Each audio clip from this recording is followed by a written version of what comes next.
In today's video, you want to get shredded in the next 60 days, going from this to this, perhaps from this to this. I'm going to give you specifics to help you reach your goal. Hey guys, what's going on? This is Paul Ravella from ProPhysique.com. In today's video, I got a great question on my Instagram direct message, guys. It's that time of year and our summer sculpt challenge, 8 weeks to shredded abs. Well, it's starting up soon, so I'll put a link below. It's 50 bucks. We're going to include tons of meal plans, tons of training plans, a private Facebook group. We're going to support you guys with videos every single week from our coaches. And if you want a coach, we can do that. But the question came in this form. I'm 42, 5'10", 159 pounds, and I'm looking to get leaner in the next 60 days for vacation. I'm not sure my current body fat. My scale says 12%. My biggest concern is losing muscle mass and a caloric deficit. For the past 30 days, I've been at 400 to 800 calorie deficit, 125 protein, doing 30 to 60 minutes of zone 2 and 3 cardio, a little bit of resistance training 3 to 4 days a week.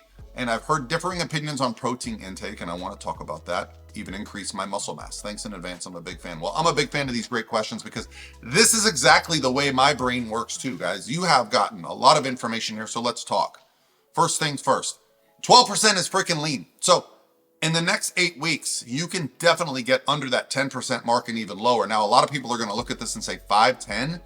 You don't have a lot of weight. But I think what most people don't realize is that to be the body composition you want to be, the scale is going to be lower than you would think it's going to be. Guys, I'm 6'3". I walk around at 220 usually, right? That's my happy weight right about here.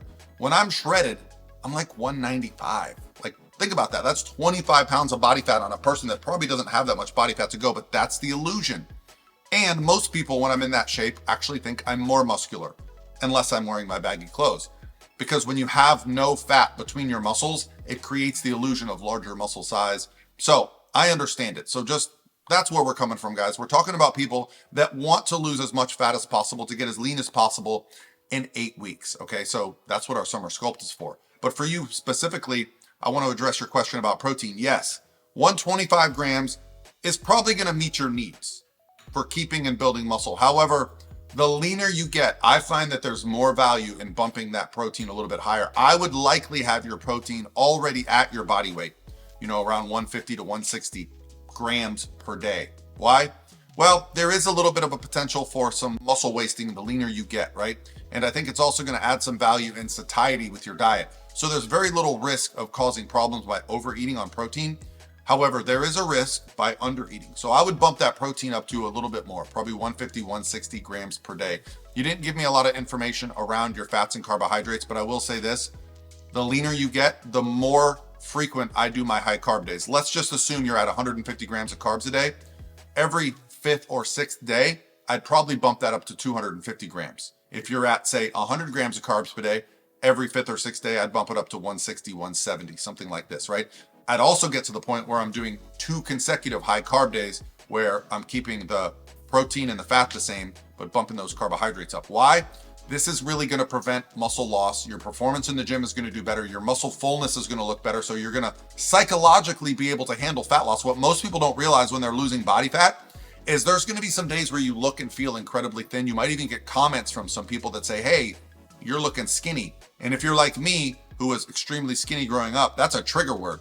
I hear the word skinny, I want to go to the gym, squat, bench, and eat a pizza.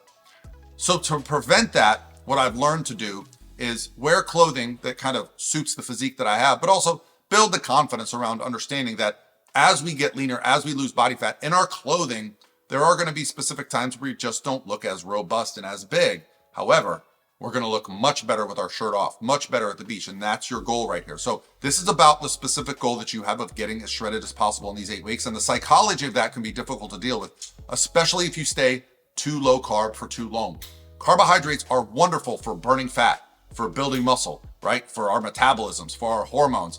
It prevents muscle breakdown. So having these periods, short periods, a day or two, restoring our muscle glycogen, okay? That's where we eat the carbohydrates, they're converted into glycogen and stored in our muscle cells. That also pulls water into the muscle cells, increases the volume of the muscle, thus pushing the muscle out against the skin.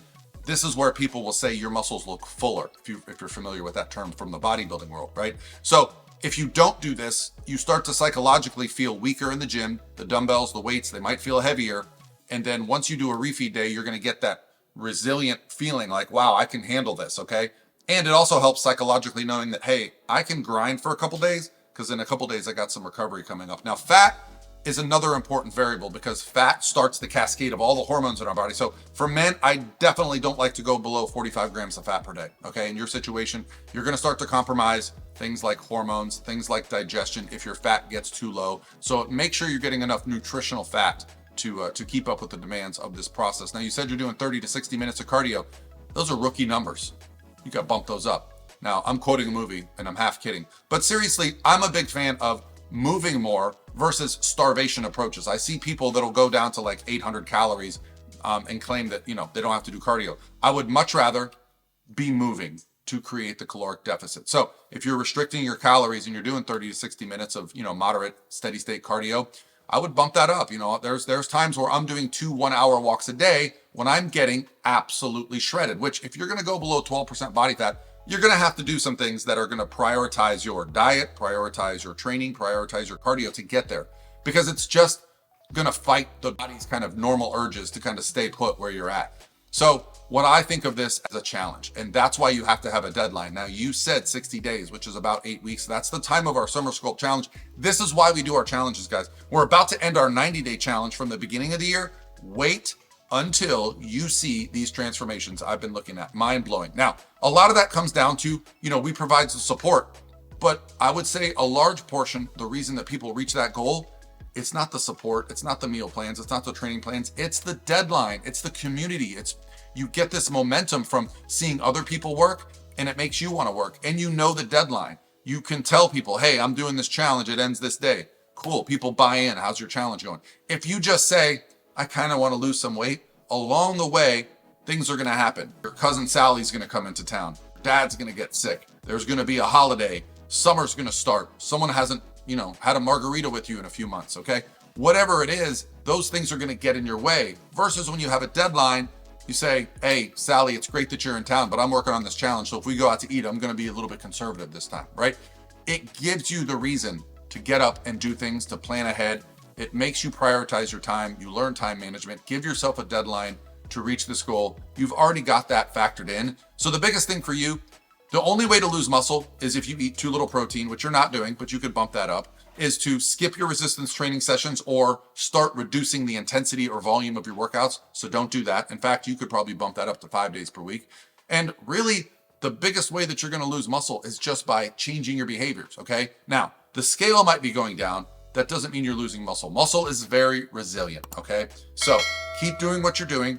Make those adjustments. Pay attention to the diet, to the cardio, to the measurements, to the pictures. Make those adjustments. If you have to have some information and you don't know about our free ProPhysique macros calculator, it's prophysiquemacros.com. The idea there is you can plug in all your information, get your macros, get your calories, get your meal frequency for reaching your goals, no matter what those goals are.